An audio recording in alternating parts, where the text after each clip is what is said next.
বিকেলবেলা আমি আর আমার দুষ্টু পাখি হাঁটতে বের হয়েছিলাম। বিশেষ করে ওরে আমি পার্কে নিয়ে যেতে চাইছি, কারণ ওইখানে গেলে ও একটু খেলতে টেলতে পারবে, আরো পিচ্চি পোলাপান থাকবে। কিন্তু যে দেখি পার্কটা বন্ধ। রোডে ওর দাদুর সাথে দেখা হয়ে গেছিল, ওর দাদুও হাঁটতে বের হয়েছিল। তো আমি বলতেছিলাম যে জিজ্ঞেস করলাম তুমি কি দাদুকে নিয়ে হাঁটবা, ওর দাদুকে সোজা বাই বাই বলে দিছে, আর কোনো কথাই বলে নাই। তো হাঁটতে হাঁটতে আমি রাস্তায় এই ছেলেদের দেখলাম যে ওরা আমরা যেরকম ছোটবেলায় দড়ি লাফ খেলতাম, দুইজন মিলে আর একজন লাফ দিত, ওরা এইভাবে খেলতেছিল। কতক্ষণ দাঁড়ায় দাঁড়ায় দেখতেছিলাম।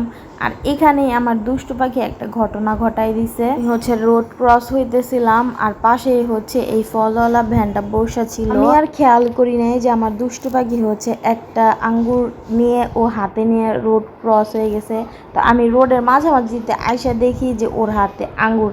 তখন আমি বলতেছি কি রে, পিছনে তাকায় দেখি যে এই আঙ্গুরওয়ালা ভাইয়া হাসতেছিল। পরে ওর জন্য 1 কেজি আঙ্গুর নিয়ে নিয়েছি। তারপর আমি চলে আসলাম আমার কলেজের রোডে আইসা দেখি যে অনেক তার কাটতেছে। আমি জিজ্ঞেস করলাম যে আপনারা কি করতেছে। পরে মামা আমাকে বললো, মানে যারা কাজ করতেছিল ওরা বলতেছে যে কারেন্টের কাজ করে। কলেজের পাশে এই ফুলগুলা লাগানো আছে, ওখান থেকে আমার দুষ্টু পাখি 3টা ফুল ও গনে গনে 3টা ফুলই উঠাইছে। আমি ওরে জিজ্ঞেস করলাম যে তুমি 2টা নাও, একটা নাও, তুমি 3টা কেন নিলা? তো প্রতি উত্তরে ও আমারে বললো যে একটা ওর বোনের জন্য নিছে, একটা ওর নানুর জন্য নিছে, আর একটা ওর নানা ভাইয়ের জন্য নিছে। তো নানা ভাই তো আর বলতে পারে না, ও নানা বলে।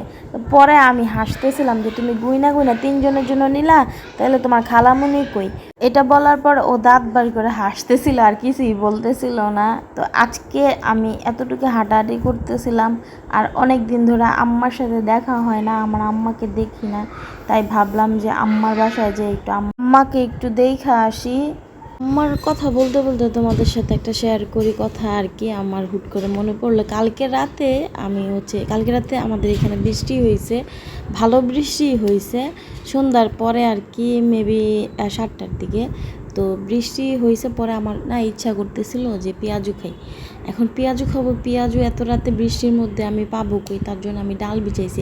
আমি এত অধৈর্য হয়ে গেছিলাম, মানে আমার কখন খাবো কখন ভাজবো, আমি এটা ভিজার জন্য 5 মিনিট সময় দেই নাই। তারপর আমি বাটতে নিয়েছি, দেখি যে ভিজেই নাই, বাটবে কি?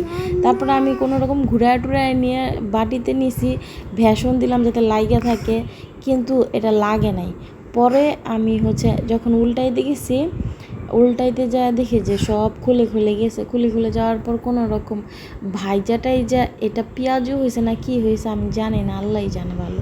আম্মার কাছে যাইয়াও আজকে বিকেলবেলা আমি আম্মার বলতেছিলাম যে আম্মা কালকে আমি এই ঘটনা ঘটাইছি। আম্মা তো হাসতে হাসতে অবস্থা খারাপ, বলতেছিল যে তোর এইসব এত কিছু তোর মনে চাই খাইতে, তুই আমারে বলতি আমি বানাই দিতাম। মানে আমি বানাইছি সেটা হয় না, সে বৃষ্টির মধ্যে আমাকে পেঁয়াজু বানায় পাঠাবে। তা আমি বলছি হ্যাঁ তুমি আর তোমার কথা, তোমার তো নিজেরই শরীর ভালো থাকে না, তুমি আমার এই বৃষ্টির মধ্যে পেঁয়াজু বানায় খাওয়াবা? তা এইটা বললে অনেক হাসাহাসি করতেছিলাম। আম্মা আব্বা আপু সবাইকে দেখে আসছি, মনটা একটু হালকা লাগতেছে।